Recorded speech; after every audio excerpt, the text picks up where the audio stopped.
I'm Vinnie Politan. The subject of my investigation is a woman named Sarah Boone and the so-called Suitcase murder.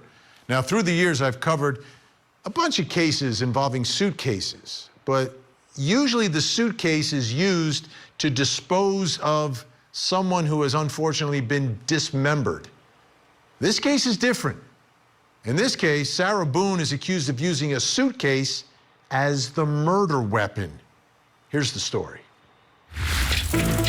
On February 24th, 2020, Sarah Boone and her boyfriend Jorge Torres were spending an evening together at Sarah's home. The two were drinking, and what happened that night is almost inexplicable. George got inside of a suitcase that was then zipped shut. At one point, he wanted to get out and pleaded with Sarah to open the suitcase, but she refused. Instead, she turned on the video camera on her phone and started to record as George begged for his life. George died inside that suitcase, and now Sarah has been charged with second-degree murder. 8 different attorneys have tried to represent her, and all 8 have dropped out of the case. And now Sarah Boone is representing herself. It's the trial that some think will never happen, but everyone is waiting for. Sarah Boone and the suitcase murder. There's a piece of video I'm going to show you right now. This video is the most important piece of evidence in the case. It's also difficult to watch because we know what is happening. It's a video of Jorge Torres locked inside of a suitcase, begging for help, begging for life. Let's take a look.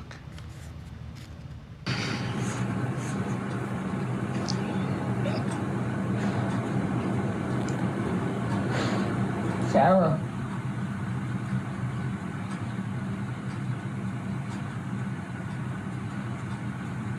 For everything you've done to me. Sarah. For everything you've done to me. Sarah. You. Sarah. You.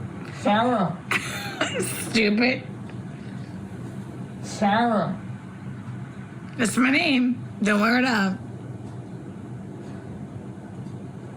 Sarah.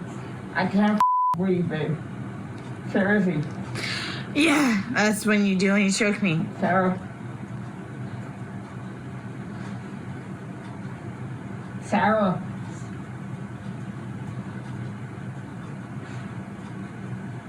Sarah.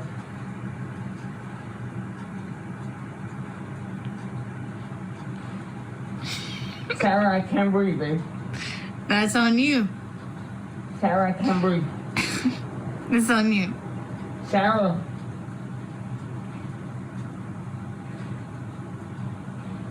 Real or ransom. Might want to get video for it extra. Because I got this. Sarah. Real or ransom. Sarah.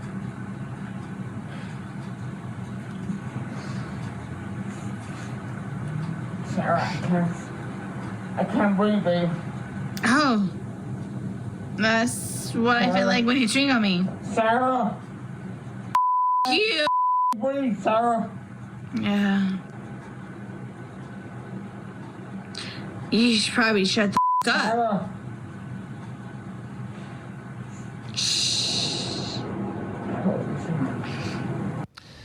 It's hard to believe that someone would do that. And it continued. Not everything is recorded on video, but he's in that suitcase all night long. So to understand the story and understand what was happening that night with Jorge Torres and Sarah Boone, I think we've got to answer this first question. Let's take a look. And that question is, how did George get in the suitcase? And when I say that, I mean, like, what are the circumstances surrounding what's happening that night? What's happening in this relationship? What are they doing? Why is a grown man zipped inside of a suitcase to begin with? Let me bring in my experts to help us through all this. Relationship trauma expert, psychotherapist, and CEO of Life Counseling Solutions, Dr. Janie Lacey is with me. Also joining me, private investigator with over 20 years of experience, criminologist and profiler, Jason Jensen. Great to see you both. Dr. Jenny, I want to begin with you because I think part of it is the relationship here, because he's calling her babe. So they're obviously an item, they're dating, they're in each other's lives. But she's being very, very cruel at that moment. So what do you think is going on in the relationship or going on in their lives that would result with him inside of a suitcase, locked? Well, we can assume they had a very toxic relationship, Vinny. And when we look at relationships that we would call toxic, we would look at something that we call a trauma bond. A trauma bond is where the person who hurt you is also the same person you're trying to get to love you in its most basic form. So when we look at some of the things that she's saying in this video, this is how I felt when you're cheating on me, we can make some assumptions that she's holding a lot of resentment and a lot of hurt, and they've gone through a lot of difficulties in their relationship. And when he's calling her babe, there's a term of endearment there and trying to appeal to her loving side to get her to open that suitcase because he couldn't breathe. So this relationship, when we're probably going to dissect it through this case, can probably reveal a lot of what was in her mindset, whether she was under the influence of alcohol or not. That when someone is hurt and someone betrays their trust, and there's a lot of toxic dynamics in the relationship, it can be hot, cold, come here, go away, I love you, I hate you. A lot of those dynamics, like a roller coaster, can exist in that dynamic, Vinny. So, Jason, in investigating this and trying to figure it out, right, we've got some statements from her. We're going to play one of them in a second. But in terms of the evidence, is there a way to examine whether it's the suitcase, the scene, or anything else to try to figure out how Jorge Torres got inside of that suitcase and zipped shut?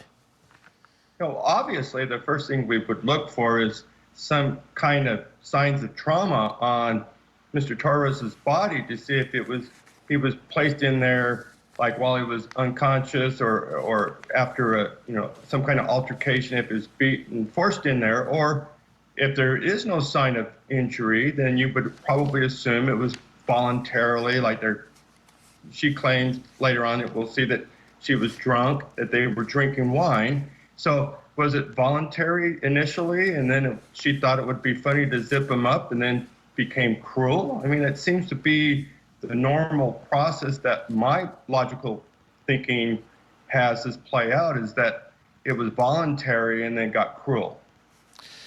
So Sarah Boone made a 911 call. It wasn't that night. It was the following morning after she woke up, probably closer to midday when she woke up. Let's take a listen to a piece of it where she addresses the whole scenario of what was going on that night and how George ends up in the suitcase. My boyfriend is dead. No, tell me exactly what happened there. My boyfriend and I were playing last night, and I put him in a case and we were playing, and like kind of hide and seek kind of thing. So I fell asleep and I woke up and he was dead in the suitcase. So I don't know what happened. I don't know what happened. Okay, Dr. Jenny Lacey, we were playing last night, playing hide and seek. What are you hearing from her in that call? Well, I'm hearing a matter of fact. If this is your boyfriend who you love, who you did not mean to hurt, and you are calling 911 to say that he's dead. So there sounds like there's a detachment as I'm hearing her make this phone call. And that would get me curious as to wondering where her head was at from the time that she stopped recording to the time that she made that phone call, because it sounds like there's so much of a detachment. This is someone that you love, you're in a relationship with, and it just sounds so matter of fact. Jason Jensen, this always sort of stuck with me that we were playing hide and seek. That's not how you play hide and seek. And I think there's no way that he could zip himself shut with that. If he could zip himself shut, then he would have been able to unzip it as well when he was in distress. Exactly. This seems, based on the timing and the detachment, the tone of her voice, how she's reacting to the scenario, instead of crying and being distraught and clearly uncontrollable, she's actually calm, cool, collected, comes up with a story, it seems like it's an afterthought. Like, why? How am I going to explain this? And she really exhibits no emotion for a long, 3.5 years of a relationship. All right, my guests, Jason Jensen, Dr. Janie Lacey, staying with us. When we come back, our next question. It was a crazy night, but did she even remember it? But I actually got out of the bed at like 12:30ish, whatever. So I came downstairs, and I was like, oh, he's in the suitcase still. And that's when I found him, and I took him out, and I tried doing CPR, and then I called him, and then I called you guys.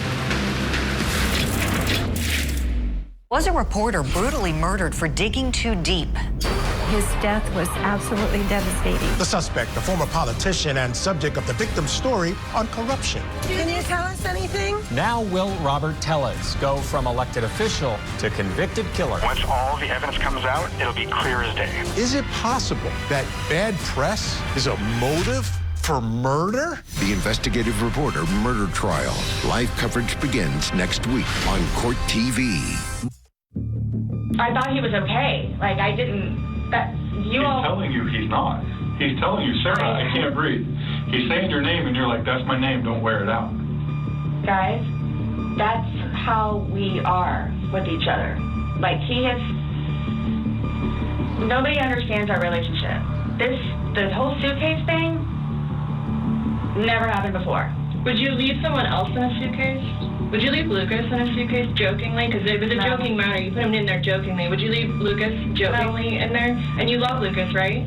And you. I wouldn't do that to him either. I wouldn't do that to him. So I just.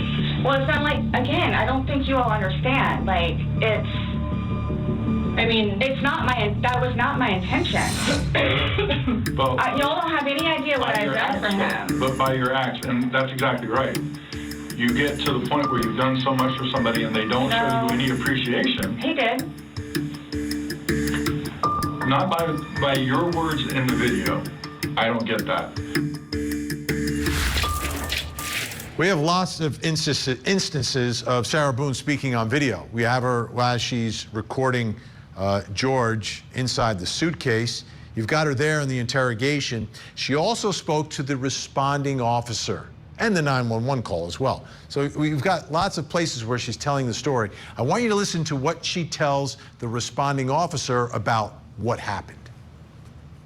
We have a puzzle that we started in there. Okay. We've been doing art, trying to take the stuff off the wall to make new art put up there, like having a good time with one another. But we're drinking. We had a bottle of wine last night. Okay. So then it's like, we decided to play hide and seek, right? Okay.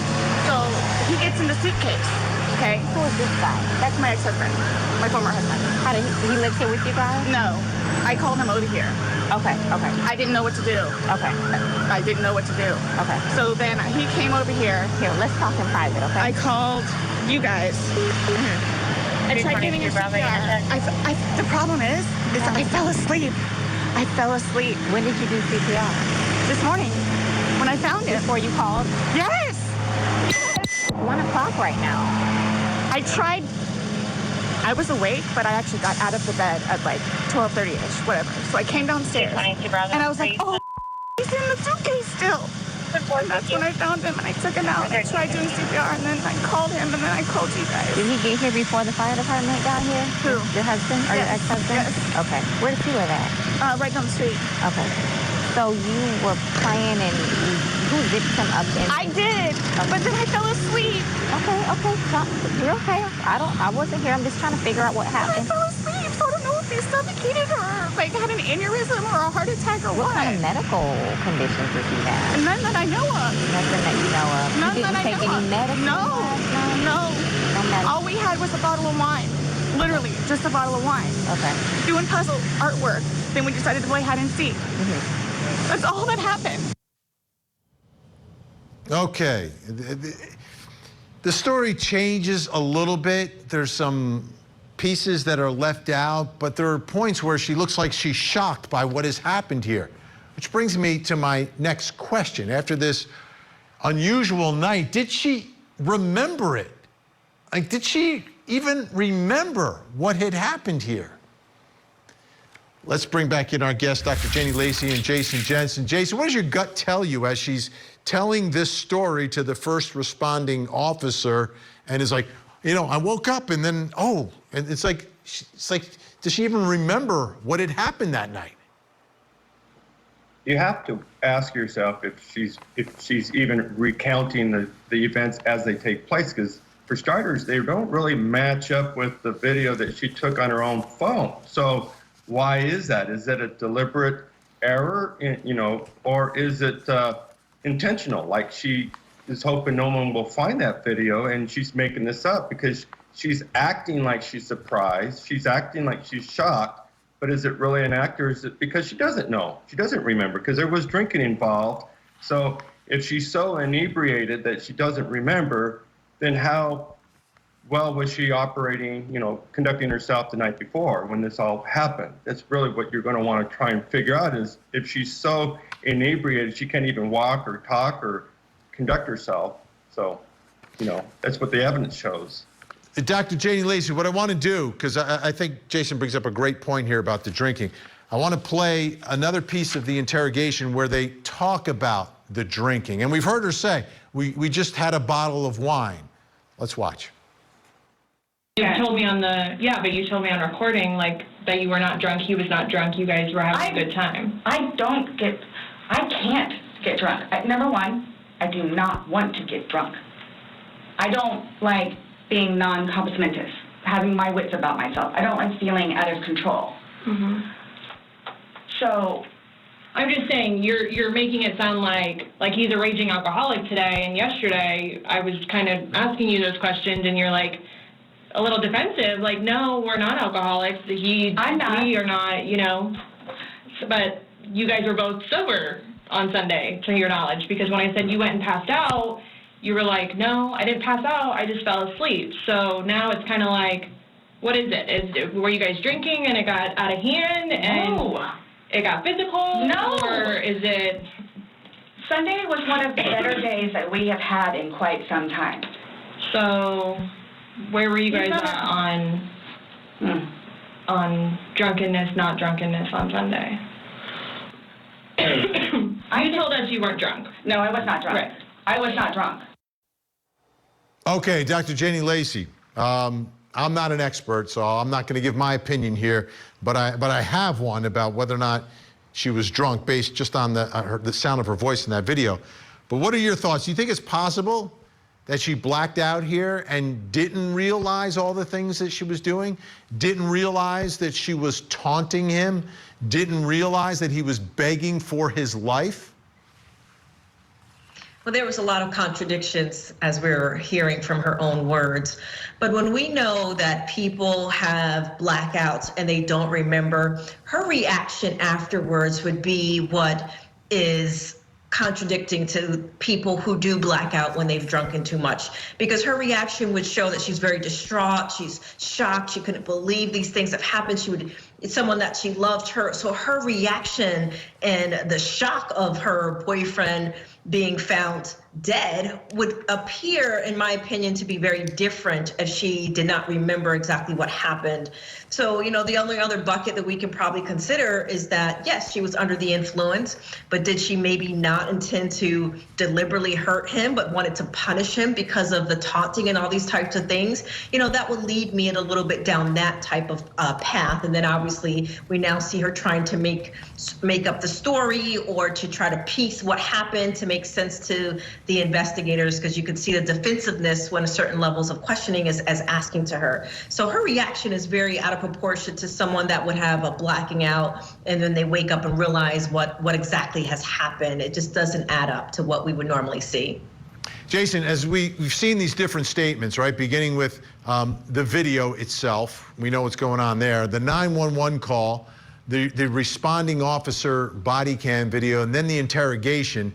There are some consistencies there, but what are you hearing and noticing from her telling this story or speaking in 4 different times in 4 different places? I think what I see that stands out to me the most is her voice, what she's saying during the recording of Mr. Torres in the suitcase, because you do occasionally hear some slurring, you hear some vindictiveness, some resentment. So one of the things I understand from my education and experience concerning alcohol use is that that's an inhibitor reducer. So a good illustration is if you're a happy drunk, you know, a happy person, happiness comes out. If you're an angry person, an angry drunk comes out. So this, while she's drinking, she even admits it during the interrogation that she doesn't like to lose control of herself. So she knows that this mean person comes out when she's drinking. Now she's trying to walk it back.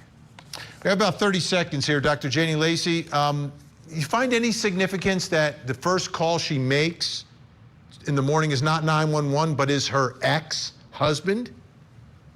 There's a lot of significance in that, because if you're waking up and you find out your love of your life at this moment is not alive anymore, your reaction would be to get him help, to call 911. But to call your ex-husband and then having that delay is very, very strange and out of the norm of someone would normally do in this situation.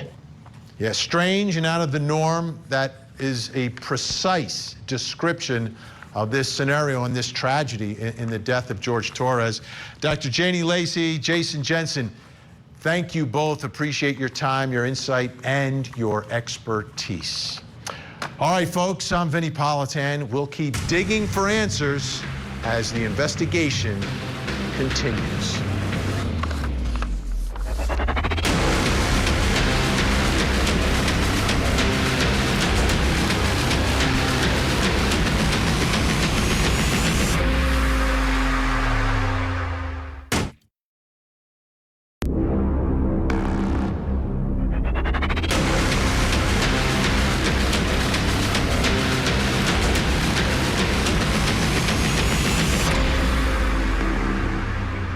I'm Vinnie Politan. As we continue our investigation into the Suitcase murder, one thing has become very clear, that the woman accused of using a suitcase as a murder weapon, Sarah Boone, clearly has some issues. And these issues have made this case much more complex. Here's more of the story. Sarah Boone and Jorge Torres have had a very tumultuous relationship, but things crossed the line one February night in 2020 when George was zipped shut inside of a suitcase. He pleaded with Sarah to let him out as she taunted him while recording it all on video. George died in that suitcase, and Sarah is now charged with murder and will be representing herself at trial if and when that trial ever happens.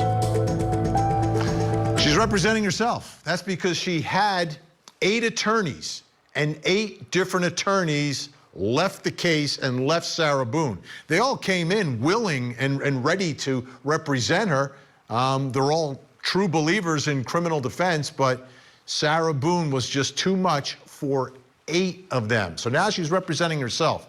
So who is Sarah Boone? Well, I think the best way to try to understand who she is to take a listen to Sarah Boone in different places, different circumstances, to take I think a peek inside her mind, the way she thinks, the way she speaks, and just the way she is.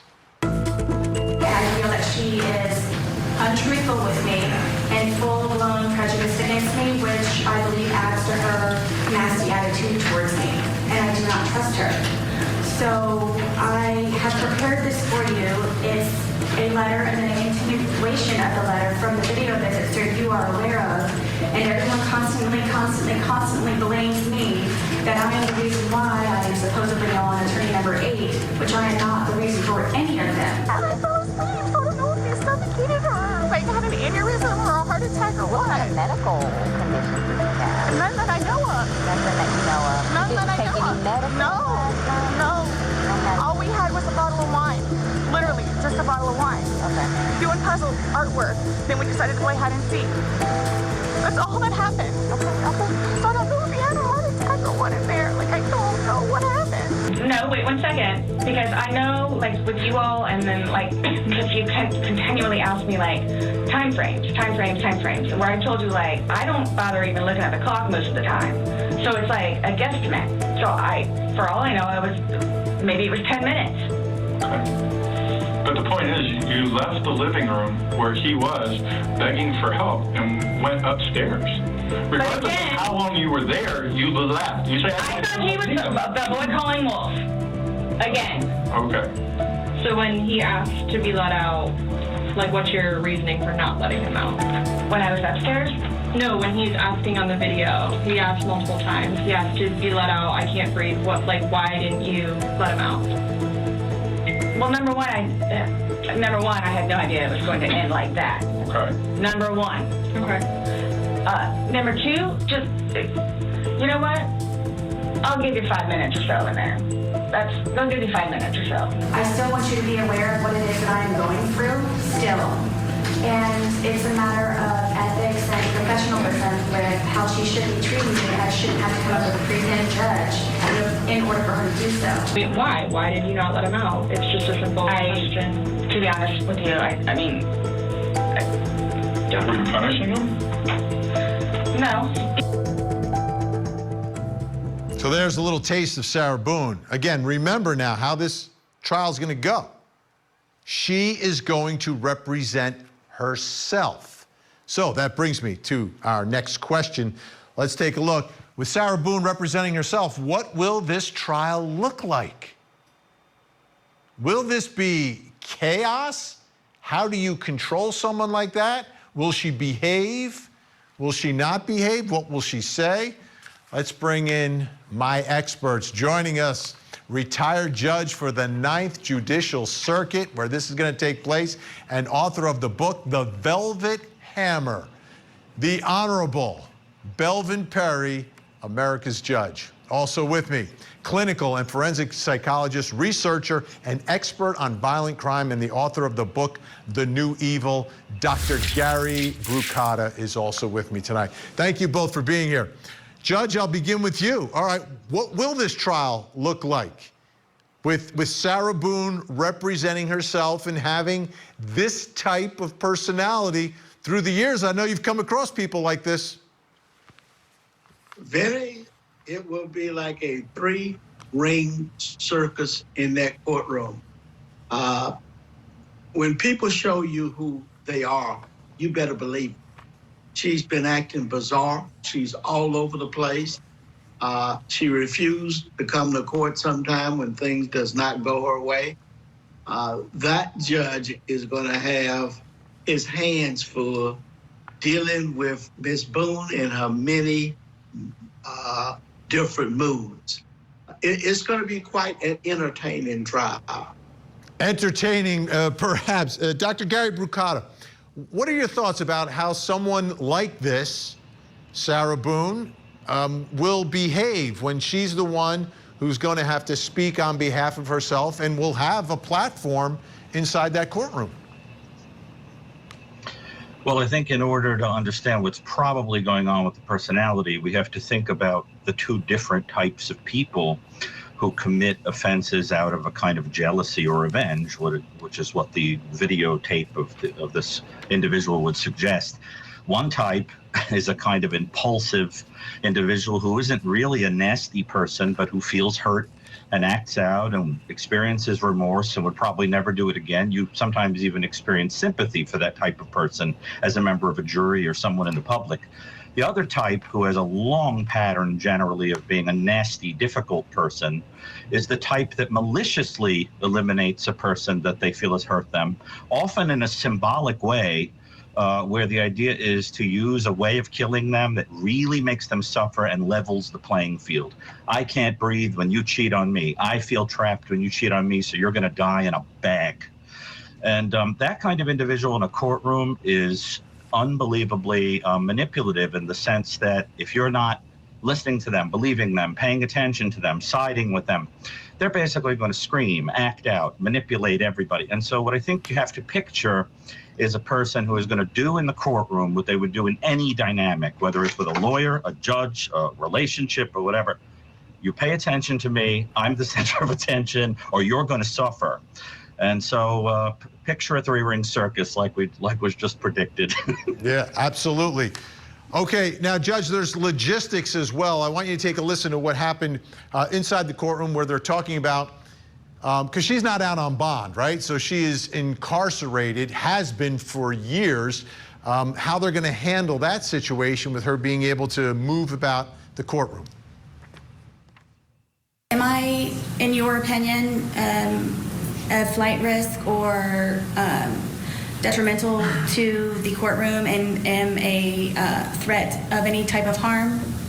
Based on what I've researched, I don't know you personally, but based on my research, I don't think it would be appropriate for you not to be in restraints. And then what was the year, please, for the charge that was dropped with the domestic violence? It was 2018. 2018? Correct. And it is now 2024. Okay. And you're going solely off of the arrest affidavit? What is it that you're using to conclude due to this occurrence that was dropped that I would not be able to be unrestrained? Correct. Your arrest history, the information I read, all the research that I've done, that's where I'm basing my conclusion on. But what specifically from that 2018 charge? The fact that you were charged with battery by strangulation, which is a violent act, is one of the reasons why I've said that I do not believe it's appropriate for you not to be in restraints. But it was never proven, correct, because it was dropped? It was dropped. Doesn't mean it didn't happen. All right, so ma'am, the court's going to grant your motion and that you will be unhandcuffed for every hearing moving forward. And instead of being in the jury box, you'll be seated at counsel's table, okay? You may still have your leg restraints on, but you'll be hands-free. For the purposes of trial, in accordance with the Florida Supreme Court decision in Weaver, you will be hands-free and you will not be shackled with legs. But the stun cuff, as identified by Sergeant Barnett, will be affixed to you and you'll have to sign that waiver. Okay, Judge, you've got an accused murderer who will be uncuffed, unshackled. There'll be a stun cuff or something that's on her. What are the concerns there, and how common is a scenario like this? During the numerous first-degree murder cases that I handled as a judge, I would often use the stun cuff. It is rare unless someone has exhibited violent behavior in a courtroom or they have made threats for them to be shackled and handcuffed during a trial, because that has a built-in prejudice. So it's not unusual that she's going to have that stun cuff on. The judge will more than likely confine her either to the counsel table or to the podium when she's questioning witnesses during the case. I'll tell you what, she must have liked hearing, "I'm going to grant your motion," meaning, you know, now in her pro se shoes, she's winning in court. Dr. Gary Bucata, let me ask you about the danger. Do you think that she could pose a potential physical danger in court, or is it going to be more of what she says? Well, I think what you want to remember about people who have kind of aberrant personalities, which may be what's going on here, that sometimes they lack empathy. And when you lack empathy, you lack an imagination for other people being able to tell that what you're doing is ridiculous. So what you sometimes say, and you do, is a kind of ham acting. You do an exaggerated, you know, lots of gesticulating and screaming and raising your voice to be performative, but it doesn't necessarily mean that you're going to go the extra mile and hit someone, because the whole point is that you're pretending that you're experiencing a lot of emotion and impulse, but you know better than to actually strike somebody because you're going to get in more trouble. If this was truly an impulse offense where the person just exploded and had absolutely no braking system, that's the type of person who's more likely to hit somebody. This is the kind of person that would have insight. I better cut this show off before I get in more trouble. So expect a lot of ham acting, but breaking right before doing anything that bad. All right, my guests are staying with us. When we come back, next question, what possible defense does she have? If she sees this, you're going to be number 8, Brian. He got in there on his own. She has no duty to help him out of there. She can taunt him. That is not a crime, and she does not have to help him. There is no good Samaritan law. Of the most successful true crime TV shows ever. This is crazy. Now has a new home on America's original true crime obsession, 48 Hours on Court TV. Coming up next on Court TV. Join Court TV's Vinnie Politan with the latest and breaking true crime stories. Now, let's look at the other side of all of that. Vinnie Politan Investigates. Weeknights, 9/8 Central. Only on Court TV. Look, it's a difficult case, but you have one avenue to go down, and you got to present a mental health defense because they've got the video, they've got her statements, they've got the evidence right there. Let's do it once and let's do it the right way. If I was in Florida, I'd represent her without hesitation. Joseph Krowski Jr., he's up in Massachusetts, great attorney. You've seen him on the show plenty of times. He said if he was in Florida, he'd represent her. He'd be number 9. 8 attorneys on and off this case. But I want you to take a listen to another one of the regular guests that I have on my programs. Brian Watkins, great attorney out of San Diego. Here's what he had to say. But here's the problem with this case. I don't see a crime here. You keep saying that she locked him in the suitcase. There's been no evidence that she locked him in the suitcase. If she sees this, you're going to be number 8, Brian. He got in there on his own. She has no duty to help him out of there. She can taunt him. That is not a crime, and she does not have to help him. There is no good Samaritan law. So unless there is evidence of force or fear where she put him in that suitcase against his will, where is the crime? This is fascinating. You don't have to help anybody. You don't have to help anybody. If you're so dumb, you put yourself in a suitcase. You can put yourself in a suitcase. I don't have to help you. You can jump into a swimming pool and not know how to swim. I don't have to help you. I can watch you drown and taunt you while you're drowning. Wow, right? Okay, so this brings me to my next question, which is, for Sarah Boone, what possible defense does she actually have here? What possible defense? Did Brian Watkins just outline one for Sarah Boone? Let's bring back in our guests, America's Judge, the Honorable Belvin Perry, and Dr. Gary Brucato. Judge, let me ask you, you're down in Florida, you know the law better than anybody down in Florida. If he got into that suitcase voluntarily, is Brian Watkins onto something here, that there's no duty to get him out? There's nothing illegal about taunting someone? The question is, how did the suitcase get zipped up? So, how does if he allows himself to get zipped in, is that still then on her to unzip it?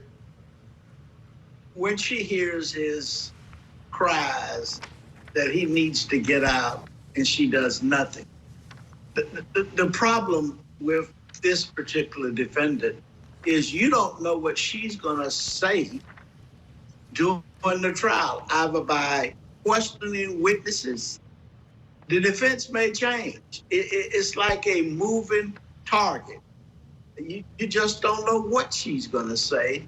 And I just don't buy this thing about him voluntarily getting into a suitcase and then it mysteriously gets zipped up and then she has no liability for those actions. I don't think that dog will hunt in Florida. All right, Dr. Gary Brucato, another obvious place to potentially go with someone like Sarah Boone. And Joseph Krowski talked about this, which is some sort of mental defense here. And that would, generally, does she understand what she's doing? Is she in it?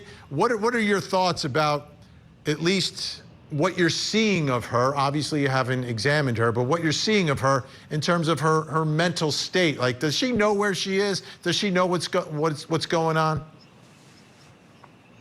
Well, there are a few things that you could mean by mental health, in the sense that there might be a defense attempted that tries to create a kind of sympathy with the jury that this was a stormy relationship in which somebody was hurt or battered or emotionally abused and was ultimately defending herself. The idea that alcohol was involved, there may have been some lack of inhibition if she had consumed it. The idea that there could be some loss of contact with reality during a state of dissociation or extreme emotion or psychosis. The problem is that you have a recording of an individual who is, basically barking at a bag with a person in it, essentially indicating to him that there's a leveling of the playing field. This is how I feel when you do this to me. I think it's going to be very difficult to say that this is an individual who doesn't know the difference between right and wrong. As a matter of fact, the essence of that kind of revenge is, I know what wrong is, and now I'm going to be the judge, jury, and executioner and level the playing field because you did something to me that is wrong. In order to do that, you have to know the difference between right and wrong, which kind of blows out of the water the notion that you have no ability to tell the difference between the two. That is necessary for that. That is exquisite analysis right there. Judge, the fact that she may have blacked out from alcohol and because when she's confronted with the video, it seems to me her reaction is she did not know there was a video of this that she actually recorded. Does that play into any form of a defense for her blacking out? It could if the jury believes her, but I just don't think, based upon her behavior, based upon the evidence, the videotape and everything else, that defense of blacking out is going to work.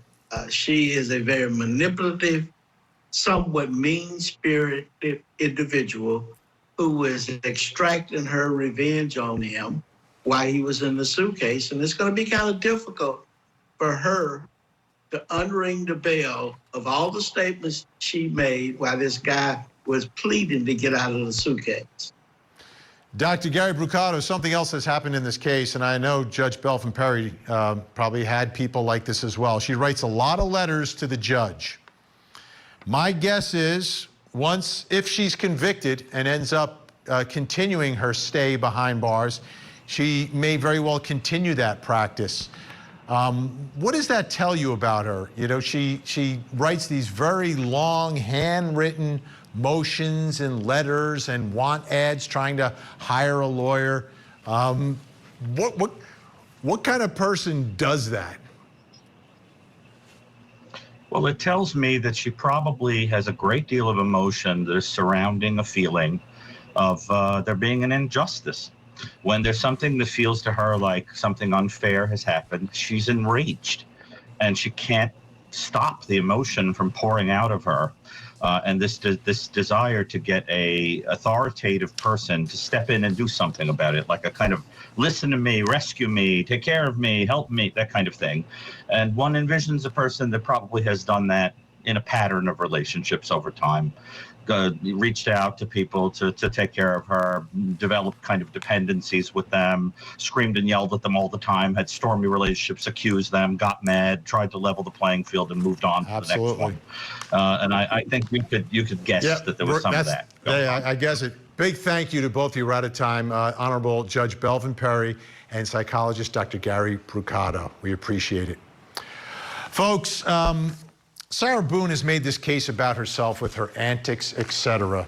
But let's not forget, this case is about a man who suffered a horrific death, Jorge Torres. And let's hope that at some point the truth comes out and Jorge Torres gets some sense of justice in a case that hopefully happens one day. I'm Vinnie Politan. I'll keep digging for answers as the investigation continues.